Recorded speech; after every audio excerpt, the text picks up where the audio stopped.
يا أيها الذين آمنوا اتقوا الله وكونوا مع الصادقين.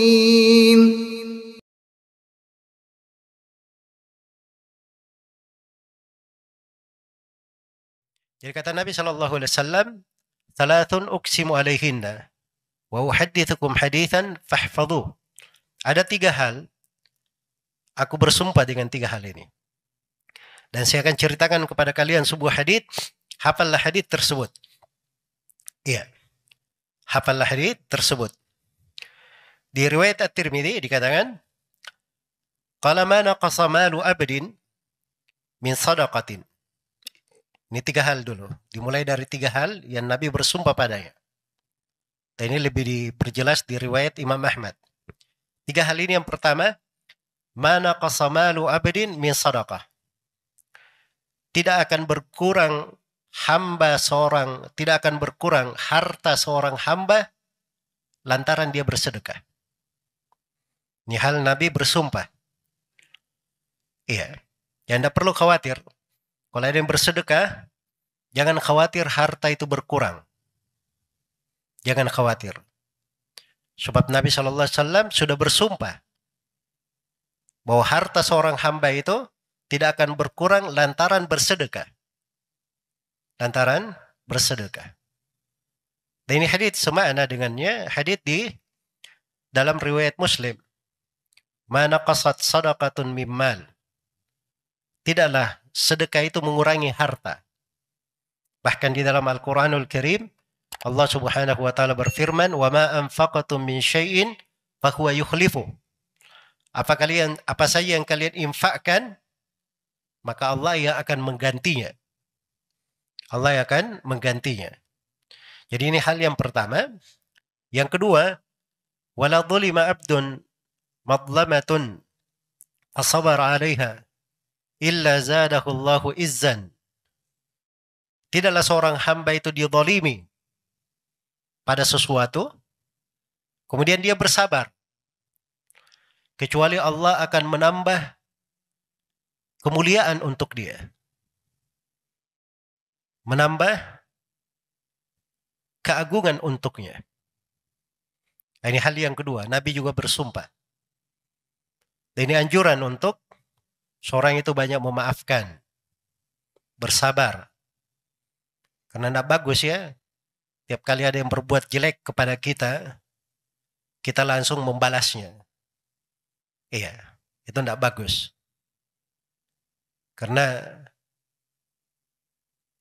tidak setiap kali lalat itu mengganggu kita, kita harus mengejarnya. Kadang perlu dibiarkan saja. Kadang perlu dibiarkan saja. Jadi seorang kadang dia zalimi sesuatu, dia bersabar. Maka dengan kesabarannya, Allah akan menambah kemuliaan untuk dia. Akan menambah kemuliaan untuk dia. Nah, ini fikih harus dipahami. Bahwa semakin berjaya, itu kadang bermula dari adanya orang-orang yang berbuat zalim kepadanya. Iya. Nah subhanallah ya, saya kadang pada sebagian hal ya, kalau saya lihat ada orang yang berbuat tidak baik kepada saya kadang menghitung, oh ini mungkin ada hal baik sebentar lagi saya dapatkan. Ya. Dan subhanallah terjadi seperti itu. Dan itu suatu hal yang harusnya kita hadirkan. Karena ini kabar-kabar gembira dari Nabi Shallallahu Alaihi Wasallam. Dan jiwa itu kurang baik.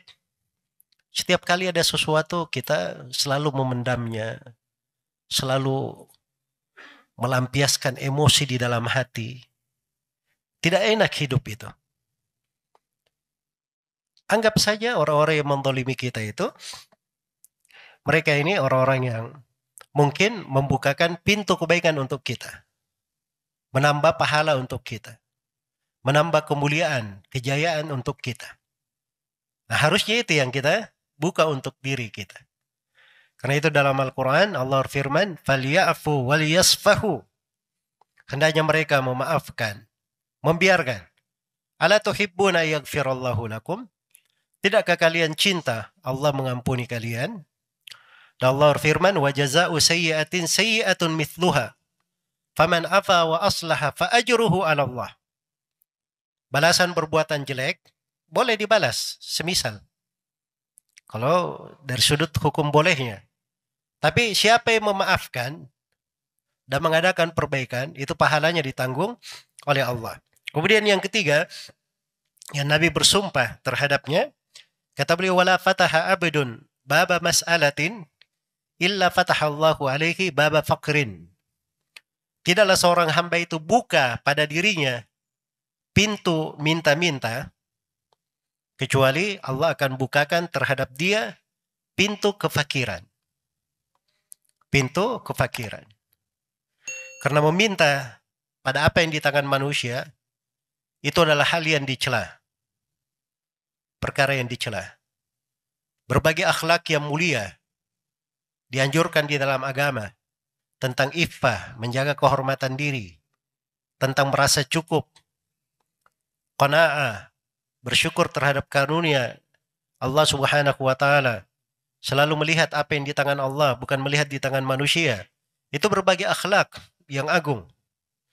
Ya kalau seorang sering atau membuka pintu meminta kepada manusia, ini akan menjadi kebiasaan pada dirinya.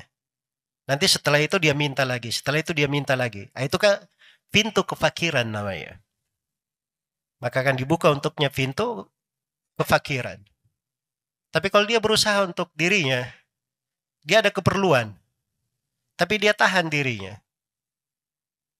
Dia bersabar, tidak ingin meminta kepada manusia. Maka tunggu saja beberapa saat, akan datang pintu kebaikan untuk dirinya. Iya, ini pintu meminta namanya. Jangan dibuka untuk diri kita. Baik, ini 3 hal yang Nabi SAW bersumpah untuk 3 hal ini. Jadi perhatikan ya, ketika Nabi bersumpah untuk 3 hal ini perkara hendaknya kita perhatikan dengan seksama. Kemudian inti pembahasan kita di kajian ini, inilah di kelanjutan hadits. Kata beliau, hadithukum hadithan fahfadhuh. Dan saya akan ceritakan kepada kalian sebuah hadits. Hafallah hadits tersebut. Iya. Kata Nabi SAW, innamad dunya li arba'ati nafar. Sungguhnya dunia itu untuk 4 orang. Jadi Nabi sendiri yang menyebutkan bahwa dunia itu untuk 4 orang. Artinya dalam hidup dunia ini, kita hidup bagaimanapun kondisi keadaan kita, kita hidup di lapisan manapun kita, dari penduduk dunia ini, kita itu tidak keluar dari 4 orang yang disebut oleh Nabi Shallallahu Alaihi Wasallam. Dan ini salah satu penggambaran tentang kehidupan dunia. Dan ini salah satu fikih dalam agama. Karena harus dimaklumi orang yang belajar itu, kata sebagian ulama, ciri orang yang belajar ilmu agama, dia paham bahwa dunia itu adalah hina. Itu ciri dia belajar ilmu agama. Faedah yang paling kecil yang dia pegang, dia tahu bahwa dunia itu hina.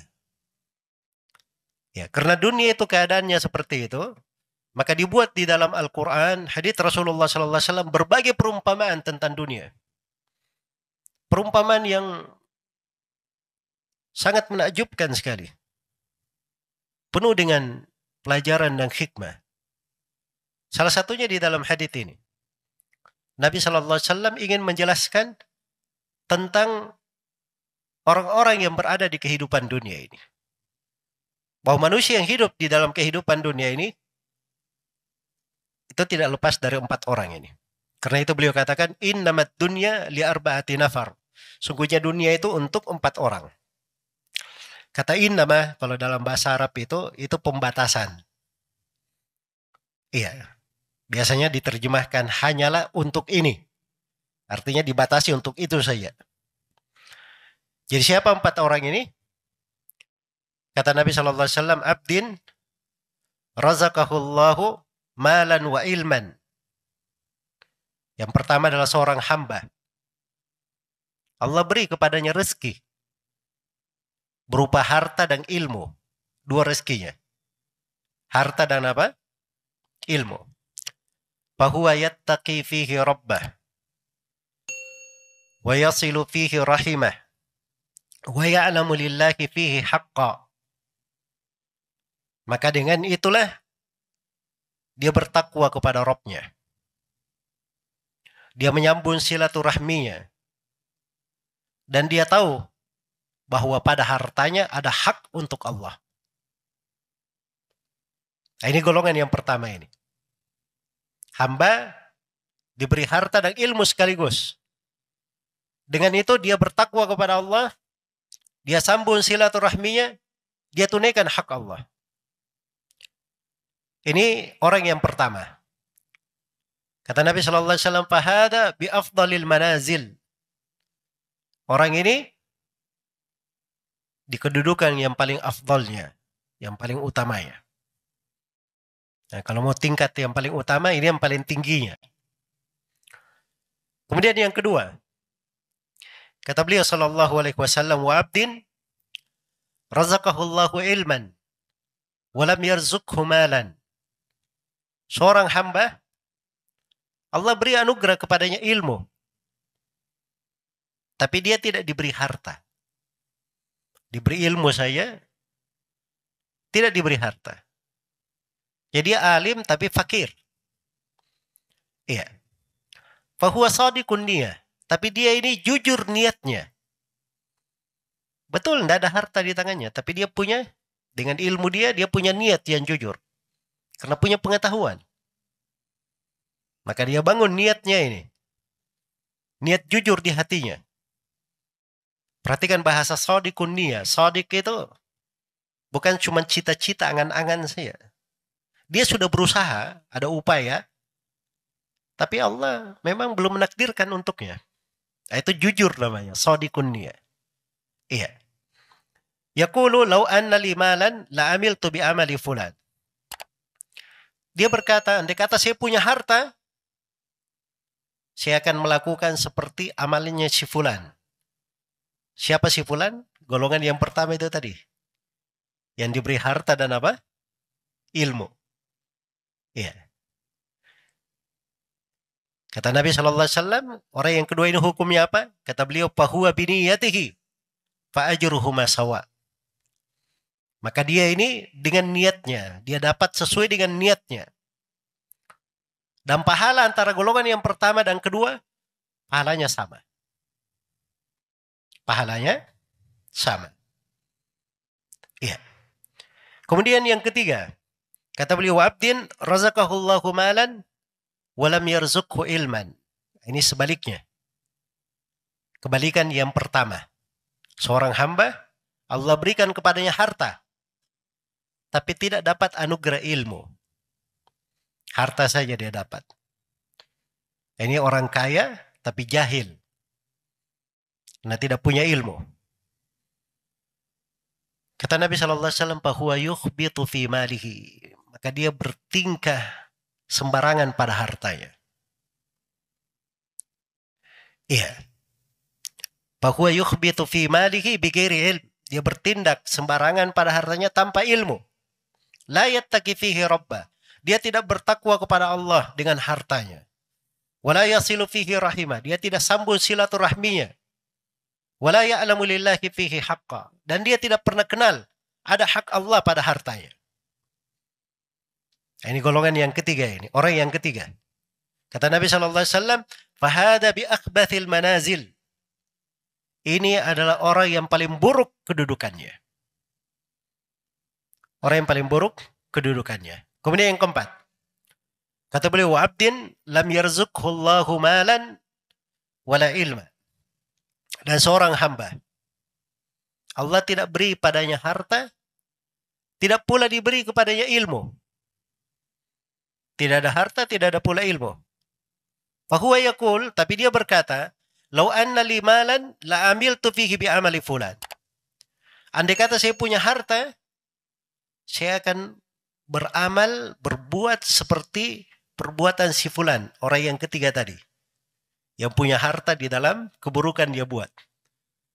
Jadi ini sudah tidak punya harta, niatnya, kalau dia punya harta, dia akan berbuat buruk pula. Apa hukumnya? Kata Nabi SAW, fahuwa biniyatihi wa wizruhu masawa. Maka dia ini dapat sesuai dengan niatnya. Antara golongan yang ketiga dan keempat, dosanya sama. Dosanya sama. Ini hadits subhanallah ya. Ya, menakjubkan. Wajib untuk kita renungi dengan seksama.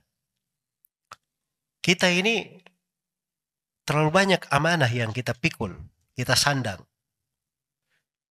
Sebelum kita lahir di dunia ini, sudah diambil sumpah dari kita di alam ruh untuk beribadah hanya kepada Allah Subhanahu wa taala semata. Dan kita hidup di atas muka bumi ini, itu menyandang sebuah amanah. Amanah ini, langit dan bumi saja, gunung-gunung, itu tidak mau menyandangnya. Tapi disandang oleh manusia, subhanallah. Maka harus kita pahami, ada hal-hal yang Allah Subhanahu wa taala berikan kepada kita. Dan itu ada pertanggungjawabannya.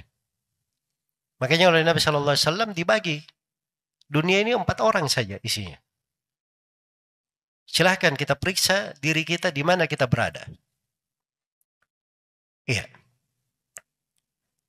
Kalau dari 4 orang ini sebenarnya intinya kembali kepada 2 saja. Sebab yang pertama itu tingkatan yang paling baik. Dan yang kedua ikut kepada yang pertama. Yang ketiga itu tingkatan yang paling buruk. Yang keempat ikut kepada tingkatan yang paling buruk ini. Jadi kalau dikembalikan lagi, kembalinya hanya kepada 2 saja. Yang pertama itu dia alim, punya ilmu, gani, dia juga punya harta. Yang kedua, dia alim tapi fakir, tidak punya harta.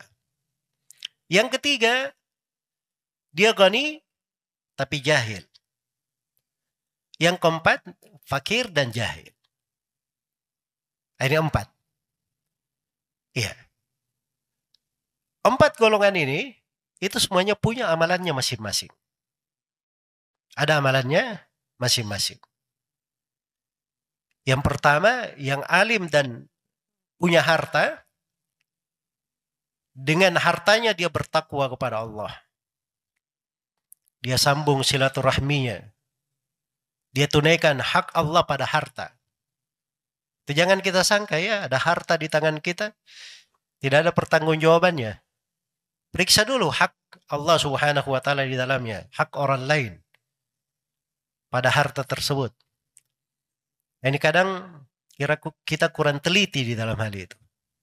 Kalau kita bertransaksi dengan orang, oh subhanallah, hitungannya itu super ketat. Catatannya bisa berlapis-lapis. Tapi begitu harta yang ada di tangannya terkait dengan hak Allah dan hak manusia, dia tidak memperlakukan dirinya sama ketika memperlakukan orang lain seperti itu. Dan ini keliru ya dalam kehidupan seorang muslim dan muslimah. Harusnya seorang itu selalu menghisap dirinya pada amanah, pada harta yang Allah Subhanahu wa taala titipkan di tangannya. Iya. Maka orang ini diberi harta, subhanallah, dia punya ilmu, dengan harta itu dia pakai untuk bertakwa kepada Allah. Ini luar biasa ya. Sebab dia tahu, dengan ilmunya, dia tahu jalur-jalur penyaluran harta yang paling baiknya. Dia mengerti. Ya. Ada orang yang kadang bersedekah. Niatnya bagus ya, bersedekah. Bagus sedekahnya. Padahal yang baik. Membantu orang miskin misalnya. Memberi orang yang kelaparan. Tapi ada bentuk sedekah. Kadang kepada orang miskin juga. Tetapi lebih besar keutamaannya. Karena berkumpul pada si miskin yang lainnya. Sudut-sudut lain. Misalnya, dia miskin. kerabatnya. Miskin bukan kerabat. Lebih didahulukan miskin dan apa? Kerabat.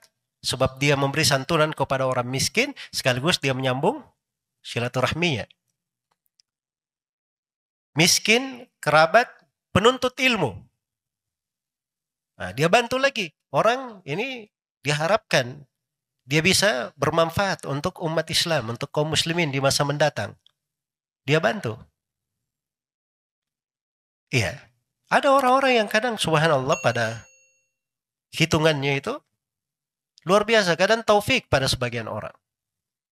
Mungkin dari niatnya saya tahu ada seorang pebisnis besar, pedagang besar di salah satu orang yang terkaya di Timur Tengah sana. Iya. Dia punya bank-bank di berbagai penjuru dunia. Terkenal sekali. Pernah dihitungkan untuknya sebuah proyek. Sangat besar sekali anggarannya, biayanya. Hasilnya yang dilaporkan kepadanya, kalau kita masuk di sini, ini kita tidak dapat untung banyak. Iya. Selisihnya sedikit sekali antara pengeluaran dan pemasukan. Maka kata pedagang ini, berapa orang yang makan dari proyek itu? Maksudnya berapa pegawai nanti yang bekerja di situ? Iya. Katanya sekitar 20 ribu orang. Kata pedagang tersebut, subhanallah. Kamu masih pikir proyek seperti ini, makan di situ 20 ribu orang itu sudah cukup bagi saya. Walaupun saya tidak dapat apa-apa, nggak apa-apa. Sudah, jalankan. Karena 20 ribu orang makan. Coba bayangkan ya. Ini bisnis biasa. Hal yang mubah. Tapi dia masukkan ke dalam lahan apa? Lahan ketaatan. Iya. Itu proyeknya sekarang yang berjalan itu salah satu pemasukan terbesarnya sekarang ini. Ya kadang Allah Subhanahu wa taala bukakan untuk seseorang dari niat baiknya hal yang baik pula untuk dirinya. Tapi itu perlu ilmu, perlu pengetahuan. Nah, hal-hal yang seperti ini kadang seorang tidak berpikir ke sana kalau dia tidak pelajari. Tidak disentuh oleh polesan-polesan agama.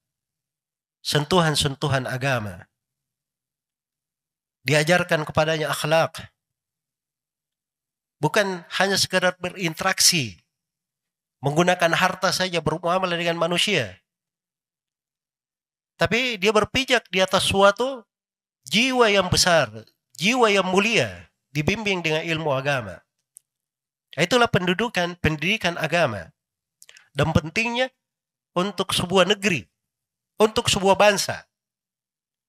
Kalau anak-anak sebuah negeri, sebuah bangsa tidak dididik dengan pendidikan agama, walaupun maju di dalam berbagai bidang ilmu dan teknologi, pasti banyak kerusakan yang terjadi di negeri itu. Iya. Dan ini sudah teruji kaidah ini dari masa ke masa. Dari masa ke masa. Karena itu, hal yang pertama yang hendaknya kita tanamkan pada diri kita harus mendidik kita dengan ilmu agama, ilmu syariat. Supaya dengan bekal ilmu ini, kita bisa bertindak pada harta yang ada di tangan kita. Atau harta yang kita cari. Maka orang ini, dengan harta yang Allah berikan kepadanya, dia bisa bertakwa kepada Allah. Dengan hartanya. Bertakwa kepada Allah dengan hartanya. Dia bisa menyambung silaturahminya. Bukan saja dengan menyambung silaturahmi. Sebagian orang yang kadang diberi harta oleh Allah, dia bisa menyambung hubungan banyak manusia. Bisa menyambung percekcokan orang-orang yang berselisih. Pertikaian antara golongan manusia. Itu lihat, baca di sirahnya Abdurrahman bin Auf radhiyallahu ta'ala anhu. Bagaimana beliau berwakaf untuk istri-istri Nabi SAW. Bagaimana beliau mengeluarkan dari harta, menyambung hubungannya dengan para sahabat, membuat Islam itu semakin tersebar, diterima di tengah manusia. Harta yang ada di tangannya, dia bisa menyambung silaturahmi. Dan dia tahu hak Allah di dalamnya. Ini golongan yang pertama.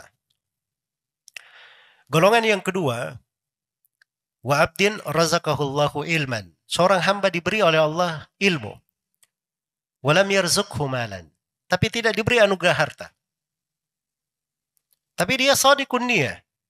Ilmunya itu ada pengaruhnya. Iya. Itulah ilmu.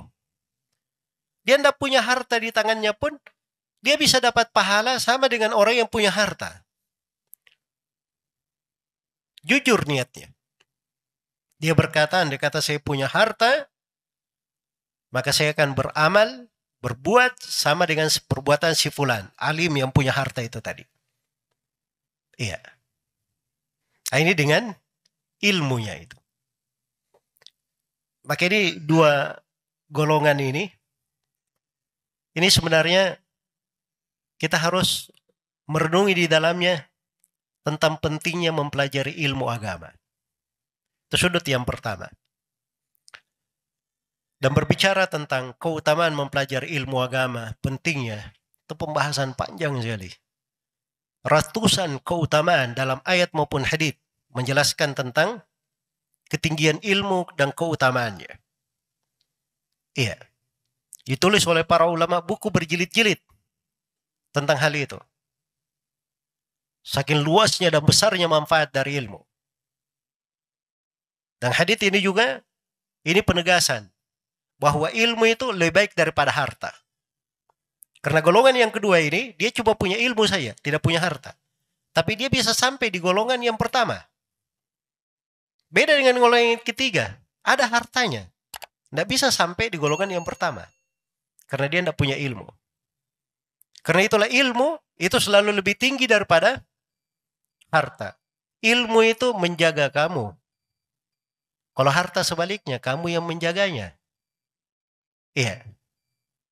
Ilmu itu bisa mengingatkanmu ketika salah, ketika kamu lalai. Kalau harta, kita yang menjaga dan meliharanya. Baik, kemudian yang ketiga, ini golongan yang paling buruknya. Diberi harta, dia bertindak pada hartanya tanpa ilmu. Tidak bertakwa kepada Allah.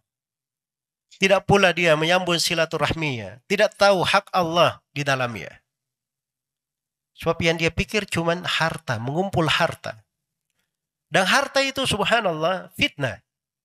Likulli ummatin fitnah wa fitnatu ummatil mal. Setiap umat itu ada fitnahnya. Fitnah pada umatku itu adalah harta. Kata Nabi SAW. Iya. Dan kadang harta itu bisa menyeret seseorang kepada hal-hal yang merusaknya. Kalau dia tidak punya pegangan yang baik di situ. Maka ketika tidak diikat dengan ilmu, ini bisa menjatuhkannya ke dalam perkara yang membahayakannya. Inilah yang menimpa golongan yang ketiga ini. Sehingga dia dikatakan bi akhbathil manazil. Kedudukan yang paling buruknya, yang paling rendahnya. Iya. Dan golongan yang keempat, ini subhanallah, dia tidak punya harta, tidak punya ilmu. Tapi niatnya, dan ini di masa sekarang ini luar biasa ya fitnahnya. Iya. Dia kadang tidak punya apa-apa. Pekerjaan juga tidak ada, pengangguran. Tapi yang dia lihat, tontonan-tontonan yang membuat dia berhayal ingin seperti itu. Kalau saya dapat harta, saya juga ingin seperti itu. Kalau saya kaya, saya ingin seperti itu. Maka ini disebut oleh Nabi SAW, fahuwa biniyatihi. Maka dia sesuai dengan niatnya. Fawizruhu masawa. Maka dosa antara keduanya sama. Maksudnya di sini, antara golongan pertama dan golongan kedua, pahalanya sama. Maksudnya pada dasar pahalanya.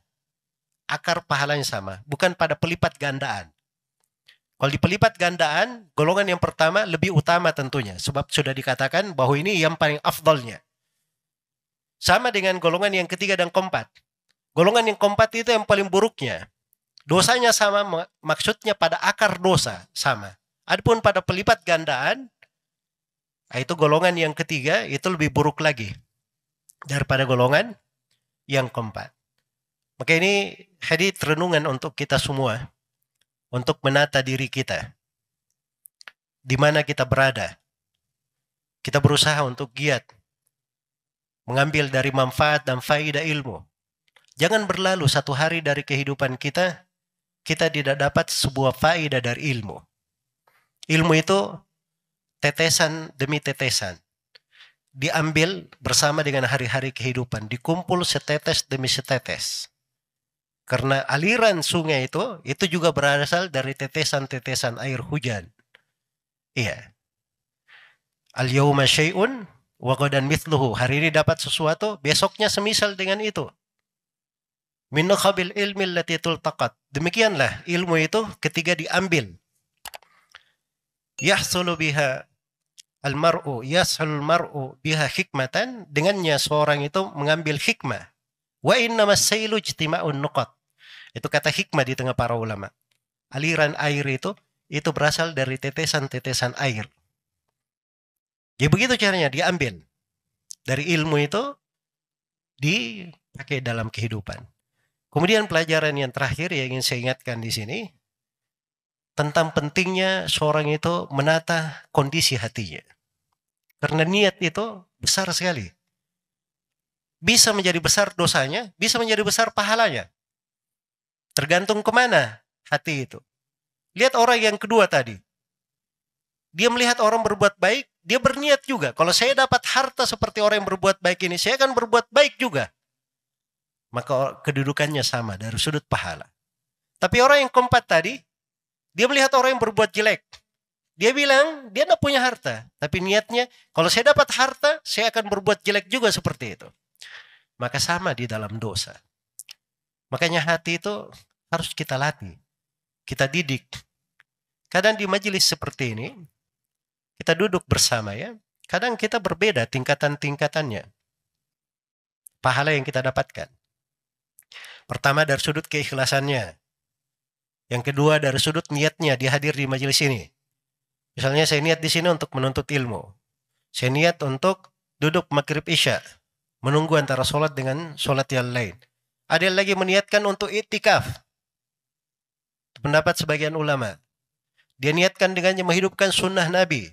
Dia niatkan dengannya mengangkat kejahilan. Semakin banyak niatnya, semakin besar pahalanya. Itu amalan-amalan tidak kelihatan. Sesuatu berada dalam hati. Ini kalau kita telaten melatihnya, itulah yang menjadikan hati itu menjadi hati yang hidup. Tenang, indah di dalam kehidupan. Banyak makna di dalam hadits ini, tapi waktu membatasi kita. Mudah-mudahan apa yang kita terangkan di pertemuan ringkas ini bermanfaat untuk semuanya. Dan saya mohon maaf atas segala macam kekurangan.